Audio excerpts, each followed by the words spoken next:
Hi, my name's Mike Cohen, and this is going to be an introduction to a series I'm doing, and I'm going to keep it very basic on stuff, but it's about the Oakland County child killer, and this is going to be an introduction, so I'm going to just go over all the players that are in this, like the victims, the suspects, and really just go into some of the things. There are things that go more into it, like J. Reuben Appelman has a book called The Killing Jar, and a podcast about it called You Know They Know, and I think he was one of the guys who was behind the Hulu series that I watched that I got into this case about. And one of the victims really jumped out to me as to I got to get involved because I felt so bad for her. And I I don't know, I emotionally connected to this victim. And Children of the Snow, which was a great one. Then there's Marion Rich Keegan. I just ordered her book, Snow Killings, Investigation into the Oakland County Child Killer. And then you have this Nina Innerman, Don't Talk to Strangers. I don't know if I pronounced her last name right. And then there's a kid, Eddie White, who has one his is actually really good to listen to because his is very up to date, kind of like almost what has been currently going on, because his last episode was in June of 2021. So some of the things in this case, it's about 4 children who are abducted and then found days later murdered in similar styles. And I'm going to go over each victim and then the suspects that they had back then, but didn't really talk about until years later when certain things popped up through a task force of Corey Williams, who I'll go into his backstory right now. So he was one of the lead investigators on the second task force, and he had, I feel like it was personal for him because his father was one of the investigators in this case, and he remembers I was watching it, and he talked about one of the victim's grandfathers called his dad and was like, hey, my granddaughter's missing. We'll go into that when we get to her part. And it was just personal for him. And you know, he did a lot of good work, and there was a lot of things stonewalling him, and it was just a mess. But the more you dig into this case, the more you realize the answers are sitting right in front of you. We just have to bring awareness and push into getting certain individuals questioned properly, or there's no reason, as you'll find out, and what I've come to in my conclusion after reading a few books and listening to these podcasts, watching the documentary, there is no reason why these 3 individuals we're going to go over are not in a courtroom and are not being questioned or at least charged with something to get these answers. So a few things that get tied into this case. There were 3 murders. They were all solved. And the victims are a little bit older, not really held for days, and found, in different situations. So I'm probably not going to say this girl's last name right now. I apologize. But Cynthia Cashew, I think her name is. She was 16 from Roseville, and she was found bludgeoned to death, so pretty much the same day, on January 16th, 1976. So a little bit before the first victim, Mark Stebbins, was missing from the Oakland County child killer.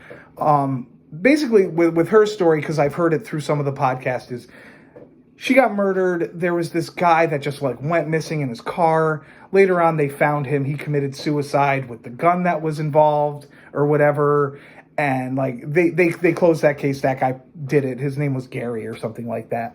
Another one that gets put into this case was a 14-year-old by the name of Jane Allen, who was found dead actually in a different state, but from Michigan. She was found in Ohio in a river. There were sightings that she was with 2 guys. They ultimately caught these guys. They admitted to it. So her case is closed as well. And then there's Sheila Schrock. And she was raped and murdered in the house. Again, her case was closed. They found the guy. He admitted to it. She was basically the victim of a home invasion. So their cases are closed. They got justice. And, it's sad that happened. But sometimes they get tied in, and they mention that in some of the books and stuff and readings. Another thing that I'm not really going to go over in this video, because me personally, I don't see a strong connection, but I do believe that there were people on this island that may have been a part of the child killing case. It was a thing called Fox Island. It was owned by this millionaire named Francis Sheldon. Basically, long story short, these guys were fucking sickos. They were pedophiles, and they had the money and the means to be able to like make this look like a camp for troubled kids, boys. It was boys, and I say that because there's going to be some questions I have about some of the victims and these children, because you'll see a common denominator here that revolves around boys. So I have a question I'm going to ask and talk about extensively through this as to about these other two middle victims. So they break this island up. This one guy gets arrested. There's a client list. This gym teacher's the reason why the whole thing got taken down. He was arrested. The Francis Sheldon ends up getting tipped off, grabs all his stuff, and he takes off. He's never found. I think he's dead. Yeah, I believe I heard he's dead at this point, because he'd be like 90, late 90s. He was like 48 when it all happened. So that island gets talked about a lot, but I personally don't see a connection, only that perhaps one of the suspects was known to go there, and maybe some people came from there, but I don't think the whole island was connected due to the fact that it mostly focused on boys. And so the four victims, and the first one was a boy. His name was Mark Stebbins. He was born, and I want to go over like when they were born and stuff. And he was born in 1963 on September 13th. He was found dead on February 19th, 1976.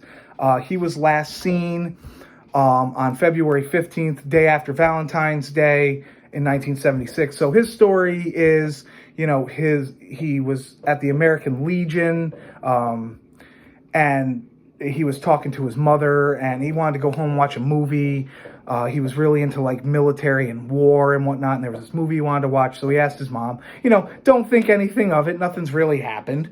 And he kind of goes disappearing. He's gone, he's disappeared. His mother's worried because like she calls his older brother Michael Stebbins. Hey, is Tim home? No, hey. And so she gets home, no one's home. They can't find him. They start doing a search, but like his search, I'll go into it. They don't really take it that seriously, which is sad. But he's the first victim, and the cops kind of like brush it off. So he was found on February 19th in a parking lot, a very public place, in plain sight. And he was the cause of death was suffocation, and there was signs of sexual abuse. So this is Mark Stebbins. He was victim number one. Now there's a gap between this. So this is why, and also I feel like the second victim, really nobody talks about her as much, because also she was found in a very different way. Her crime scene was very different. So Jill Robinson, she was 12, same age as Mark. She was from Royal Oak. Her birthday's December 2nd, 1964, and she was found on December 26, 1976, and she went missing on December 22nd. And her backstory, and it's kind of sad just because of one small disagreement, to my understanding and through my reading, she was just labeled as like a runaway kid.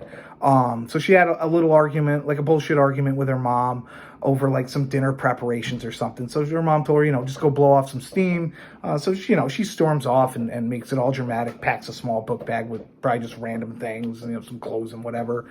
And I don't think her mother knew that she took her bike. But so apparently like a few hours go by and she doesn't know where she is. And her sister's like, she's not outside and her bike's gone. So I think it's the next day she reports it in, and her bike is found behind a hobby shop in another area, and she winds up being found dead. And I'm going to emphasize where she's found too. She's found dead December 26th, so the day after Christmas, early, with a shot in the face with a shotgun. No signs of sexual abuse with hers. And she's pretty much 80 yards across from the Troy, Michigan Police Department. And there's some things that went on that night that, I'll talk about with her. And so now they don't really link these two yet, because, you got Mark Stebbins. It happened in February, about 10 months ago. It's a boy, sexual abuse. you got a girl now but it is later found that she was suffocated to death and that the killer panicked. One of the police officers had a theory, and that theory is very most likely what happened. She had like this last gasp and he shot her and then took off. A week later, and this one is the one that really gets to me. Christine Mihalik. Okay. She is the youngest victim and the one that's held the longest. And when I get to her, I'm going to talk about why she was held the longest, like what was going on, And so her story, her birthday is April 25th, 1966. She goes missing on January 2nd, 1977.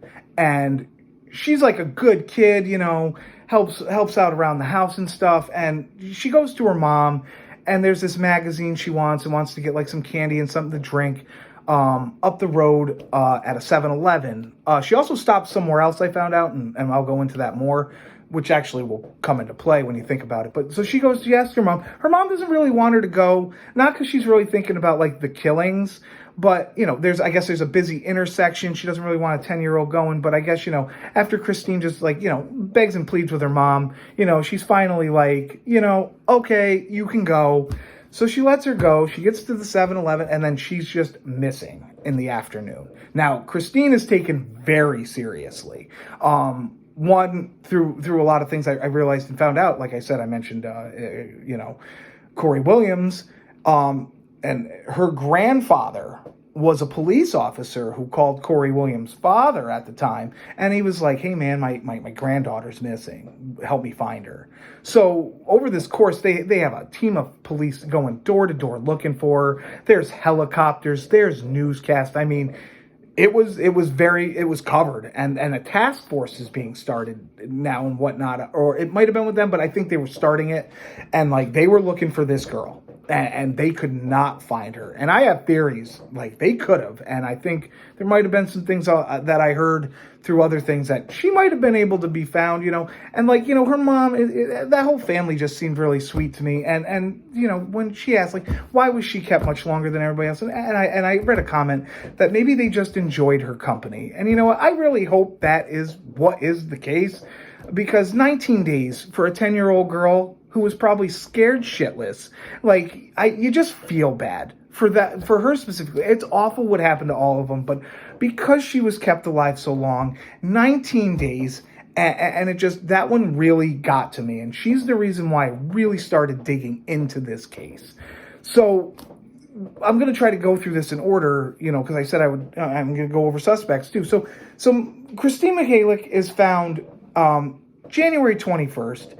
Very similar thing. Suffocated hours before she was found. Sexual abuse, I'm going inconclusive, because there's a medical examiner who said yeah, then he takes it back, and there's another one who says no. But that medical examiner who was handling all this was like, he was not that great. He ends up getting fired years later. He's just a mess. He caused more problems. He wasn't really that much of a help. Whether he did it on purpose or not, or he was being paid by somebody, that can all go into the theories later. So Christine Mihalik's found, all these years later, and a week after that, and this is an important part as well. So a week after that, these guys that she's found, these guys get picked up. Well, one guy in specific right now, his name was Greg Green, and he gets picked up on some sexual misconduct. And this guy's a huge player. Later on, you'll see. And he's talking, and he says, I know who killed Mark Stebbins. It was this guy, Chris Bush. Now, this is January 28th, 1977. So they get this Chris Bush guy in. And the things that they discover, what Chris Bush says, like, and like I said, we'll go more into it. Like, this is the guy. Like, what are you doing? Like, I'm not even a cop. And this is like, what? The things he says, the things like that go on in polygraphs that you find out later, like, what is going on? This guy definitely is the guy and knows the most. That Greg Green guy's involved somehow. What are you doing? So anyway, he bail or whatever, he gets let go. And a few weeks after that, the fourth and final victim gets taken, and that's Timothy King. And Timothy King was 11, and his birthday was July 9th, 1965. His backstory, he went missing on March 16th of 1977. His backstory was, his dad was an attorney, and, his dad was an attorney, and he had to get this will signed, so he brought his wife along to witness that. And then, like, his older sister, I'll talk about her. She was going out with some friends, and his brothers were out doing something, and they decided, hey, we're gonna, Timmy's a good kid, we're gonna let him stay home alone. Okay, so they all leave, and Carol's the last one to see him alive in the house, and he asks her if he can borrow some money to go buy some candy at a corner store pharmacy up the road. And so she says yeah, and she's like, I'll leave the door open a little bit so you can get in when you come back. So he gets to the candy store. That's the last time they see him. He's picked up, and days go by, and then he's found on like a side road. And I'll go into the counties because each pickup abduction is in one county and found in another, to the point where there are 8 counties involved in this. So he gets picked up, and they find him. Days go by. They find him again, suffocated, sexual abuse, and there's things with him. So now this is blown up. Task force going crazy. We're looking at things. We're all going, and then we go back to Greg Green and Chris Bush. Greg Green was sentenced to life March 30th, 1977 to sexual misconduct charges. He's gone. We got Chris Bush. He's getting questioned extensively, but nobody in the public knows about this until years later, about these killings, and especially about Timothy King's killing. And this guy commits suicide in November, I believe it's November 20th, 1978. A week later, or 2 weeks later, in early December, the task force shuts down, and they consider this a cold case, and that's it. And that's all you hear of this. But later on, more things come up. So we went over Greg Green and Chris Bush. When there's some DNA, they look into it on Christine Mihalik. There's a DNA match, but it's a certain DNA match. It's not like a nuclear one that directs directly to it. It's like a mitochondrial DNA match, which more it goes towards like a bloodline on the mother's side that points to this guy named Vince Gunnels. Vince Gunnels, he's still alive. He is not suspected of killing, but he was abused by Greg Green and Chris Bush. And there's theories that, I definitely think he was a victim. He was molested by these guys. And I think that they got him in by dumping Christine's body. And the hair was found. He was questioned about things. And the answers, when I go over the other 2 that are also still alive, that he's on a recording, and his answer to the person he's talking to, I believe his sister was an attorney, and she goes, hey, what's going on? Your DNA's found on this dead girl. And he's like, I wasn't there when it happened. What? And I mean, in some of the podcasts I spent with J. Reuben Appelman's, he emphasizes on that. It's not, what the fuck? I didn't do anything. I don't know what the hell they're talking about. Or, hell no, I wasn't involved. I have nothing to do with this. It's, I wasn't there when it happened. Okay, that's a little guilty. So we got him. I think, he should be in a courtroom talking about this. And that's why I'm doing this, because, I don't think, and nobody really actually thinks, he was a part of the murder part of things. I think he was taken advantage of, and he was, pushed into it, forced. So no one's questioning him for murder. And he's had a pretty rough life. To my understanding, I've heard things, drug addiction, in and out of jail, homeless. Right now he's out and he's off somewhere. No one knows where he is, but he should be pulled in for questioning. And seriously be in front of a judge and a jury and a courtroom. What happened? You obviously know something. Because, they talk about his brother Paul, who could have been involved, but I've completely ruled him out. He was younger. I don't know. I think he was 11. A 15-year-old and 11-year-old are not pulling off murders like this. I don't even know if like Paul was really involved or something, but that's the other person through that way that DNA works, that it could have been, it's anybody like on the mother's side and whatnot. I'm not going to, you can learn more about the scientifics on some of the other podcasts. I'll touch base on it. There's another suspect later found, Arch Sloan, who's actually questioned during the Stebbins murder because he's a pedophile on parole. And some things happened with him, I'll talk about when I'm talking about Mark Stebbins in detail. Like, there are hairs found in a car that belonged to Mark Stebbins that you owned.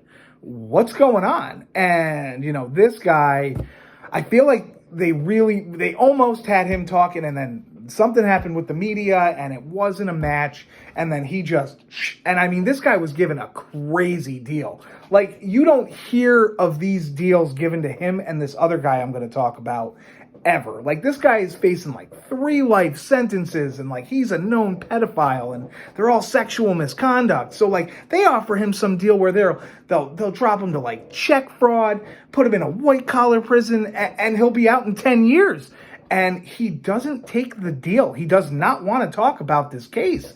And it's just like, wow, like any inmate who's in there for life is going to be like, wow, that's an unheard of deal. But yet he didn't take it. Obviously, something. And the last guy I'm going to go through, Tim Lamborghini. This guy, also facing life sentences for sexual misconduct. He ended up raping one of his co-workers' kids. Like, these are sick fucking people here. And I emphasize that they're all boys because I have questions I'll go over in a little bit. So he's in for life. And when he's questioned and they offer him like a crazy deal, his answer is odd. He goes, God has forgiven me. And he doesn't want to talk about it. Well, let me tell you something there, Teddy. God doesn't forgive you. And the fact that, like, you may have information linking to justice to these kids, like, no, he doesn't forgive you. That, like, you're terrible. I mean, your best bet, if you really want God's forgiveness, maybe by some sort of grace, you might get less pineapple shoved up your ass in hell. You better say something. And he should be in front of a courtroom in a jury, because I think even I'm going to go review a lot of things with him. I think there was DNA attached to him on Timothy King. So there's no reason why these 3 people shouldn't be in a courtroom. And I just want to bring awareness to this because I feel very strongly about this case. So, that's all the cliff notes of it. And I'll go in, like I said, I'm going to go into more details about the victims and the suspects. And please do check out those other podcasts and read the books that I mentioned that are going to go really into depth in this case. And do some of your own research on the internet and really dig in. So one of the things that I really want to hit topic on is, so a lot of these pedophiles, like they throw Fox Island in. It was mostly revolved around boys. And like, sexual abuse on Mark Stebbins, sexual abuse on Timothy King, nothing on Jill Robinson, to my understanding. Like I said, inconclusive on Christine Mihalik. So, and the people that are suspected and questioned throughout this, outside of Vince Gunnels, who, again, no violent crimes on this guy, mostly drug-related. He's got some mental things going on because he was a victim in this. All the suspects, Sloan, Lamborghini, Bush, Green, all talk about and say they are only into young boys. So one of my biggest questions is, why did we need, or why, we didn't need, I'm going to rephrase that, why were 2 girls taken? What was the point of Jill Robinson? What was the point of Christine Mihalik when your main focus on all of this are young boys between the ages of 10 to 13 years old? Okay, so that's a big question that I really want to go in on. Like, so these girls, was it to throw it off? What was the point of it? Why was Christine held so long? I have theories on that. Christine Mihalik and Timothy King, I call them high-profile children. High-profile children. And the reason why I call them high-profile children is Christine Mihalik, her grandfather, Bob Bell, police officer. This is going to be taken seriously. And I do believe that, when things that I was hearing from about another police officer who was friends with one of the suspects, Arch Sloan, yada, yada, I think maybe we could have found her. And then, we have Jill Robinson, right? She wasn't held as long. Oh, we're on high profile, sorry. Timothy King. Timothy King is a high profile kid. His father's an attorney, okay? So this guy, he's dealt with cops. He knows some people, Barry King, his father, who really, really fought hard. He did not give up the fight. This guy went tooth and nail, along with the Mihalik family. They were really, when they found out the other stuff, they were really getting involved. But this guy went and he just recently died. He kept that fight going. He was carrying this gauntlet. He was not taking the answers. He wanted to know. And for him alone, and anybody who has kids, like if this was to happen to you, you'd want those answers. You'd be Barry King, trying to figure out these unanswered things. And when you find out all this shit later on, that the answers are right there, we just need a conviction, we just need someone to say it. Like, that is the point of this. Like, really. So you have these high-profile kids, Christine Mihalik, Timothy King. And that's also mostly because they're the third and fourth victim. That's when shit gets really crazy. Because like I said, Stebbins went missing in February, and then Robinson, who's a girl now, so it kind of throws off, and was killed in a different way. They don't really link it then, and it's just sad how Jill was kind of like, I've read about it, more labeled as a runaway, and, that's not true, and, hers actually, like, kind of was the one I could find, like, the least information on, and they don't talk much about Jill, so, I'm really trying to look into hers. So they didn't link these two until Mihalik went missing, and there was helicopters, there was police going door to door, like I said, like it was going for it, and I believe that's part of the reason why she was kept so long, and I'll go over into that. And then like Timothy King and his father kept going.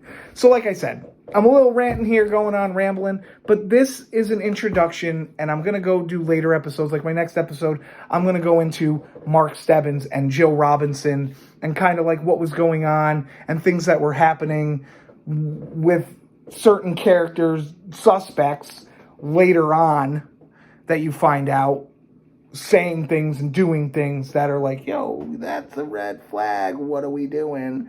So, I hope you stick with me through the rest of this. And I just want you to be aware, like, if petitions can be signed, if we can get anybody involved, maybe get other states involved, like FBI back into this, like I said, the answer to the questions are right in front of us. We just need these three people to say something.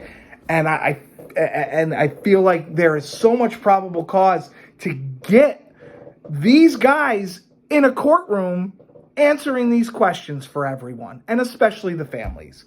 So again, my name's Mike Cohen. This is just an introduction to the Oakland County child killer, February 1976 till March 1977. I'm going to try to do the Mark Stebbins and Jill Robinson episode probably later in the week, and I hope that you stick with me, and I hope that you too can join some kind of group or bring awareness to this case. Thank you, and have a great night.